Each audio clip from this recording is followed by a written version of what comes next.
बीच सड़क या किसी मॉल, किसी दुकान में, किसी होटल या रेस्तरां में किसी लड़की के साथ, किसी महिला के साथ अगर कोई बदतमीजी करते हुए नज़र आता है, ऊंची आवाज़ में बात करते हुए भी नज़र आता है, तो आपके दिल में, दिमाग में, मन में क्या होता है आप समझ सकते हैं। आप लोग याद करके देख लीजिए। आपको लगता है कि कहीं इस महिला के साथ, इस लड़की के साथ कहीं कोई किसी प्रकार की ज्यादती तो नहीं हो रही है। आप कान जरूर लगाएंगे इस बात को समझने के लिए कि आखिर क्या माजरा है। लेकिन जब लड़कियां आक्रोशित होती हैं, लड़कियां जब तांडव करती हैं, खासकर कहीं ऐसी जगह पर जो बहुत ही ज़्यादा संवेदनशील जगह हो, मॉल हो, जहाँ पे और भी लोग हों जिन पे असर पड़ सकता है उस बात का, उस हरकत का, वहाँ पर लड़की अगर आग बबूला होकर अफलातून बन जाए तो फिर क्या हो मामला। चलिए बताते हैं। नमस्ते, अजय साहनी स्टार हूँ। आपके रियल रिपोर्टर न्यूज वाले इस पेज पे आप सभी का स्वागत करता हूँ और आप लोगों को बताने जा रहा हूँ मध्य प्रदेश के सीहोर जिले की एक ऐसी घटना जिसमें एक लड़की अपने दो साथियों के साथ जमकर मारपीट करती है भारतीय जनता पार्टी के एक नेता के शॉपिंग मॉल पर।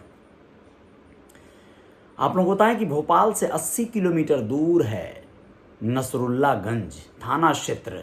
यहाँ पर नशे की हालत में धुत कहेंगे क्योंकि उसकी बात, उसके बोली और टोन के वजह से उसे नशे की हालत में कहा जा सकता है। हो भी सकता है उसके जो साथी थे वो लोग भी वही हरकत कर रहे हैं, गालियाँ दे रहे हैं, मारपीट कर रहे हैं, लगातार जो है उठा के बकेट मारा जा रहा है, शीशे के दरवाजे को तोड़ने का प्रयास किया जा रहा है। लोग हैरान हैं, अफरा तफरी मच गई है। आप लोगों को बताएं कि भाजपा नेता के शॉपिंग मॉल में जमकर उत्पात मचाया इस लड़की ने। तोड़फोड़ के साथ ही उसने कर्मचारियों के साथ मारपीट भी की। मॉल में मौजूद लोगों ने लड़की के टेरर का वीडियो बना लिया। नसरुल्लागंज पुलिस ने लड़की और उसके दोस्तों के खिलाफ एफआईआर दर्ज कर लिया है अड़ीबाजी और अन्य धाराओं में, और उन्हें गिरफ्तार भी कर लिया है। रविवार की रात की ये बात है। भाजपा नेता राजेश लखेरा के शॉपिंग मॉल पर एक लड़की और उसके साथियों ने सामान खरीदा। कर्मचारी ने पेमेंट मांगा। पेमेंट मांगने पर वो लोग पहले तो आनाकानी करने लगे। कर्मचारी समझ गया उनके मिजाज को, तो उसने कहा सामान रख दीजिए और वापस जाइए।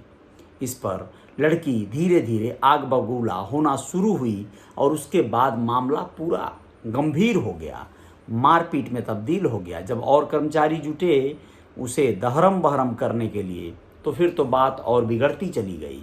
वह पूरी तरह से कर्मचारियों पे टूट पड़ी। कर्मचारियों ने रुपए नहीं देने पर सामान रखकर जाने को कहा था। लड़की आक्रोशित हो गई।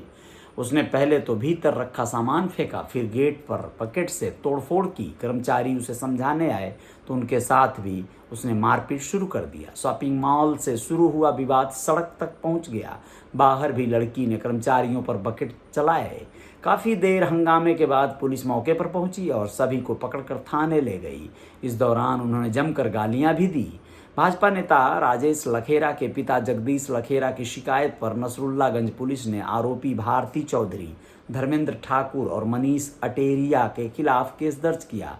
नसरुल्लागंज थाना प्रभारी कंचन ठाकुर ने बताया कि फरियादी की शिकायत पर 3 लोगों के खिलाफ प्रकरण दर्ज किया गया है, जिनकी शिकायत गिरफ्तारी हो गई है। राजेश पूर्व नगर पालिका अध्यक्ष अनीता लखेरा के पति हैं।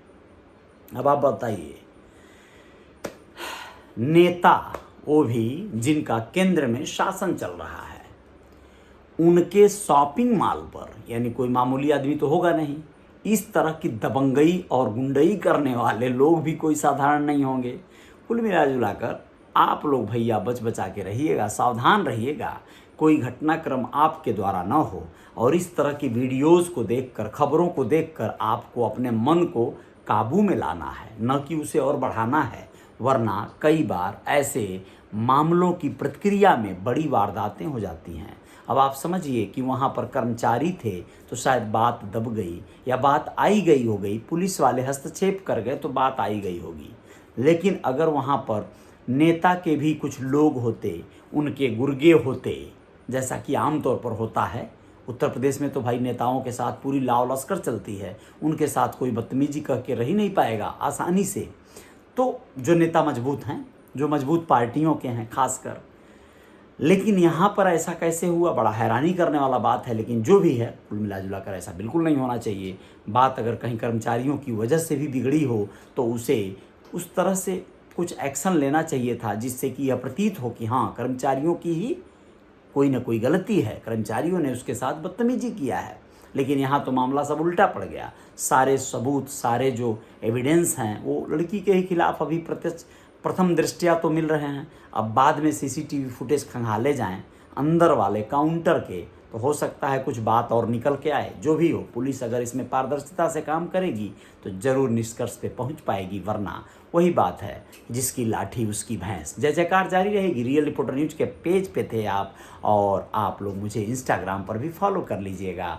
यूट्यूब वाला जो चैनल है रियल रिपोर्टर न्यूज़ स्टार, उसे सब्सक्राइब कर लीजिएगा। जय जयकार जारी रहेगी। शुभ रात्रि।